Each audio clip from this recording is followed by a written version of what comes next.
The Telltale Heart by Edgar Allan Poe. True. Nervous, very, very dreadfully nervous I had been and am. But why will you say that I am mad? The disease had sharpened my senses, not destroyed, not dulled them. Above all was the sense of hearing acute. I heard all things in the heaven and in the earth. I heard many things in hell. How, then, am I mad? Hearken, and observe how healthily, how calmly I can tell you the whole story.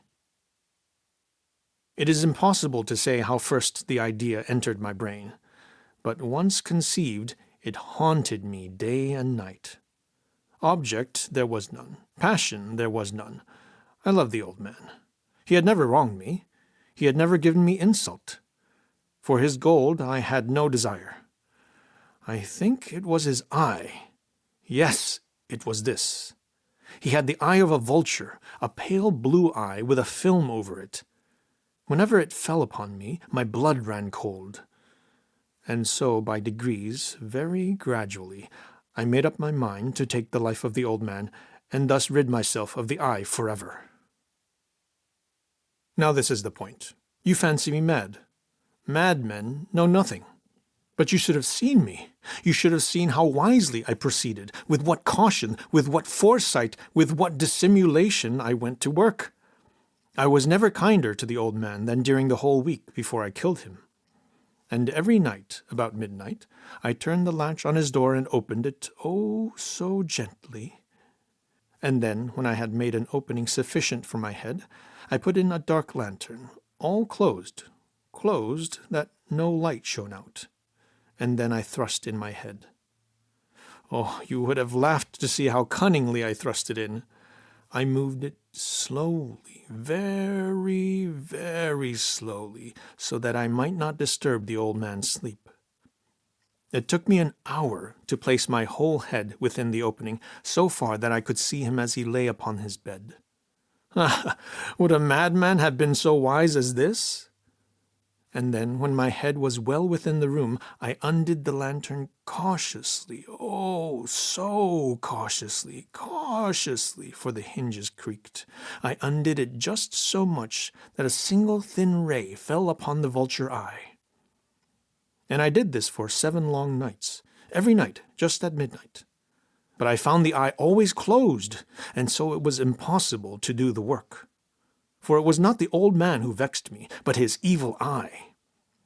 And every morning, when day broke, I went boldly into the chamber, and spoke courageously to him, calling him by name in a hearty tone, and inquiring how he has passed the night.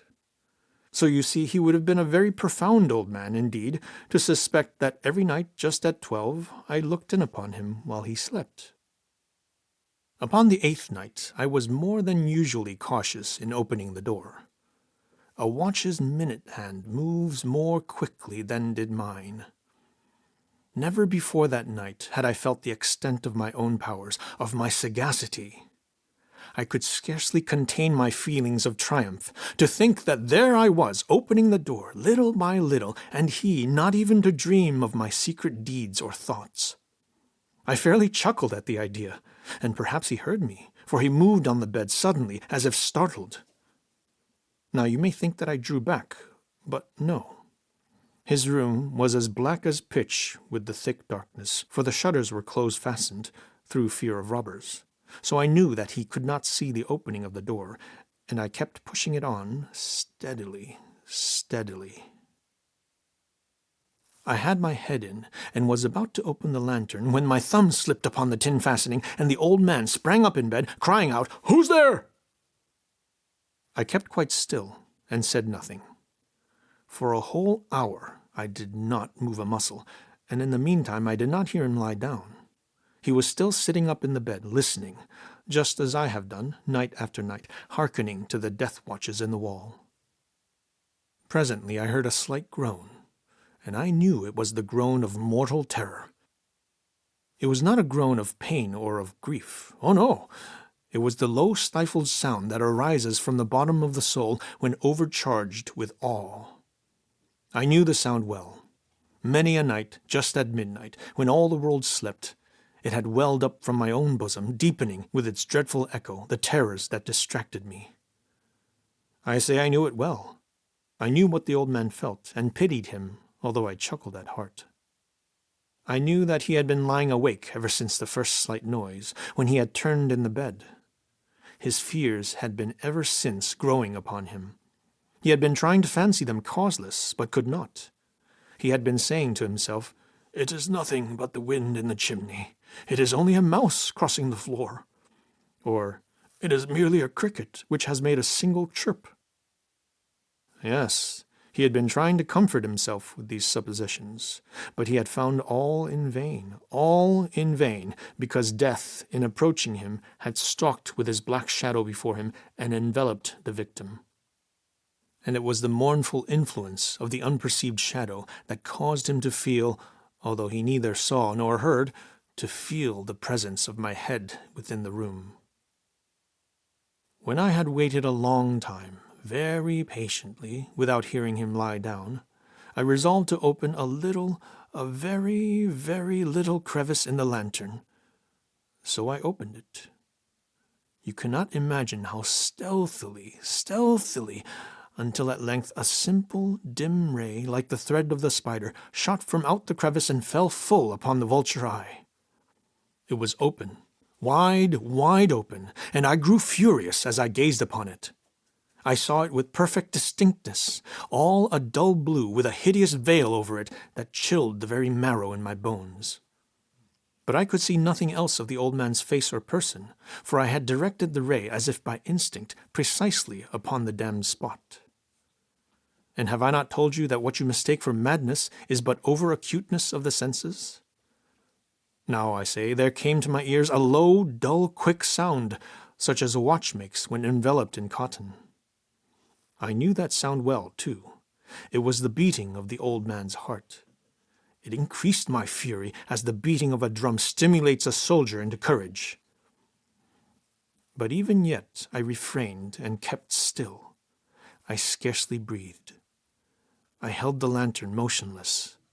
I tried how steadily I could maintain the ray upon the eye. Meantime, the hellish tattoo of the heart increased. It grew quicker and louder every instant. The old man's terror must have been extreme. It grew louder, I say louder, every moment. Do you mark me well? I have told you that I am nervous. So I am. And now, at the dead hour of the night, amid the dreadful silence of that old house, so strange a noise as this excited me to uncontrollable terror. Yet for some minutes longer I refrained and stood still. But the beating grew louder. I thought the heart must burst. And now a new anxiety seized me. The sound would be heard by a neighbor.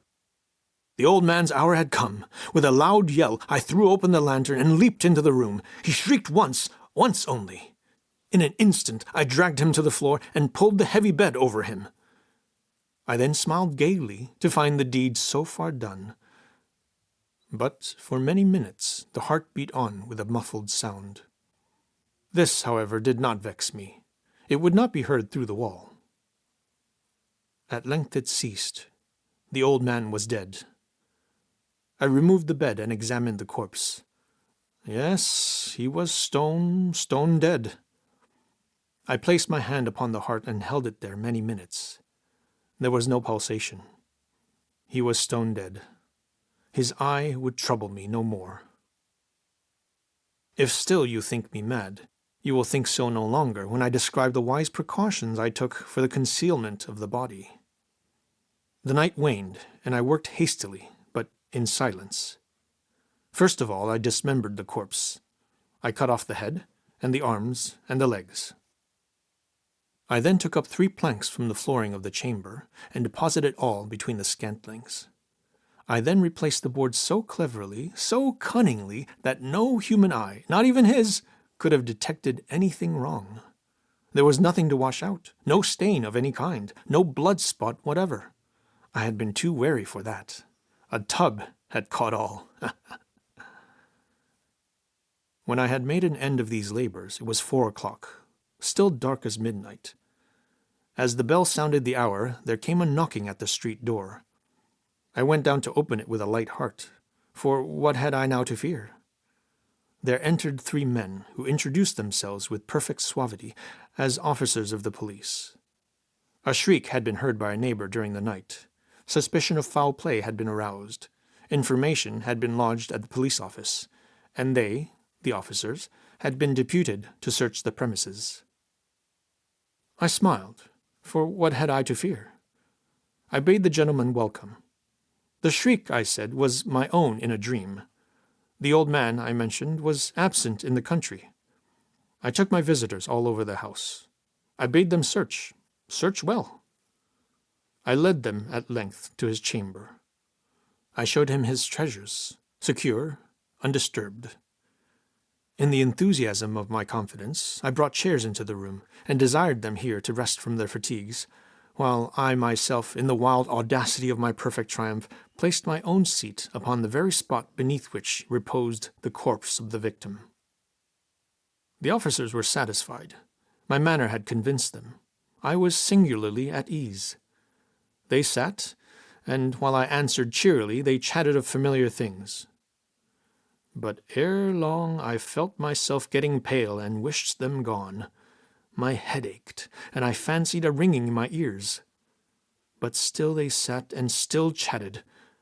The ringing became more distinct. It continued and became more distinct.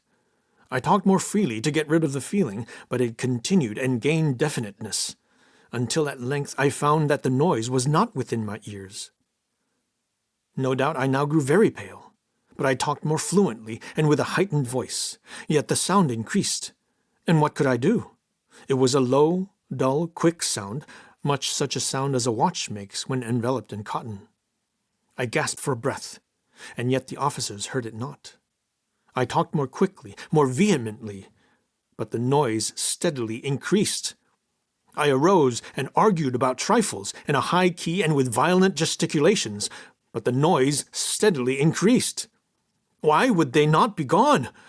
I paced the floor to and fro with heavy strides, as if excited to fury by the observations of the men, but the noise steadily increased. Oh God, what could I do? I foamed, I raved, I swore. I swung the chair upon which I had been sitting and grated it upon the boards, but the noise arose over all and continually increased. It grew louder, louder, louder, and still the men chatted pleasantly and smiled. Was it possible they heard not? Almighty God, no, no! They heard, they suspected, they knew. They were making a mockery of my horror. This I thought, and this I think. But anything was better than this agony. Anything was more tolerable than this derision. I could bear those hypocritical smiles no longer. I felt that I must scream or die. And now, again, hark! Louder, louder, louder, louder! Villains, I shrieked, dissemble no more. I admit the deed. Tear up the planks, here, here! It is the beating of his hideous heart.